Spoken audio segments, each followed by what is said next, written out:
Time and 7 News is on your side. We are following new developments this morning and an apparent hack affecting D.C. Police's computer network. So overnight, we learned new details about the group claiming responsibility for the cyber attack. 7 News' Kristen Powers is live at MPD headquarters with the very latest. And what's new this morning, Kristen?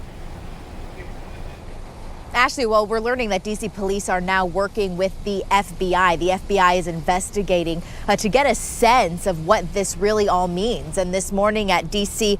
police headquarters, we are learning that sensitive data may have been stolen, including information on police informants. The suspected cyber criminals are a part of a relatively new ransomware group called Babook. These alleged screenshots the group posted that are now on Twitter suggest that it has stolen more than 250 gigabytes of data from at least 4 police computers, including intelligence reports, information on gang conflicts, the jail census, and other administrative files.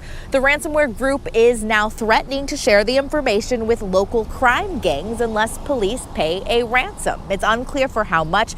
This morning, there is no indication that any police operations really have been affected by the unauthorized access to information, but 7 News is asking questions about the impact of this and will continue to update you throughout the day. In Northwest D.C., I'm Kristen Powers, 7 News.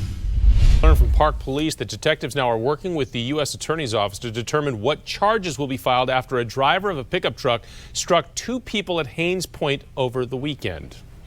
2 pedestrians died after this crash. 7 News On Your Side reporter Nick Minock joins us live from the scene with what he has learned now about the victims. Nick? Well, the mayor of D.C. did address this incident today that occurred over the weekend, Saturday morning. She said that the city needs to work with the Park Service in order to find a way to make this area safer for all users. If you take a look behind me on this stretch of Ohio Drive, cyclists, joggers, runners share the road with motorists. There are no protected bike lanes. There are no sidewalks. Meanwhile, we are learning more about the man and the woman who died here, 60-year-old Walden Adams and 55-year-old Rhonda Whitaker. On her Facebook page, you'll learn Rhonda Whitaker was born and raised in D.C. She's a mom of 2 boys. And as Whitaker explains in this video from last year, she experienced homelessness for nearly 27 years. After living 20-some years on the street, I have a peace of mind today. It was hard. Yes, it was hard. But I never gave up. Whitaker said things started to turn around when she entered Miriam's kitchen. I can remember the day I walked into that dining hall and I saw all of those people sitting in that dining hall that were just like me. She eventually joined the team at Miriam's kitchen, advocating for the needs of her community. And then I started letting my voice be heard on the steps of the Wilson building. Not only was my voice heard in the Wilson building, my voice was heard inside the Wilson building. I never gave up, and Marion's Kitchen never gave up on me. Marion's Kitchen paved the way for me and others to be housed. Walden Adams also experienced homelessness. He worked to help others like himself exit homelessness by connecting them with housing. He testified before the council on issues involving homelessness to bring more awareness and more money.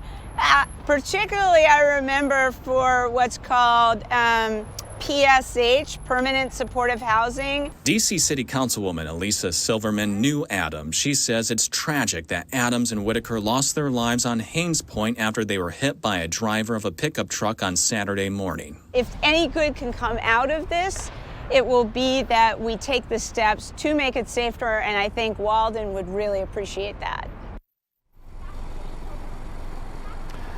Back here live at Haynes Point, we did hear from Miriam's Kitchen. They told us that Rhonda and Walden were longtime members of the Miriam Kitchen's family and tireless advocates for ending homelessness in D.C. We did speak with some of their friends this afternoon. They say this is a big loss for the community.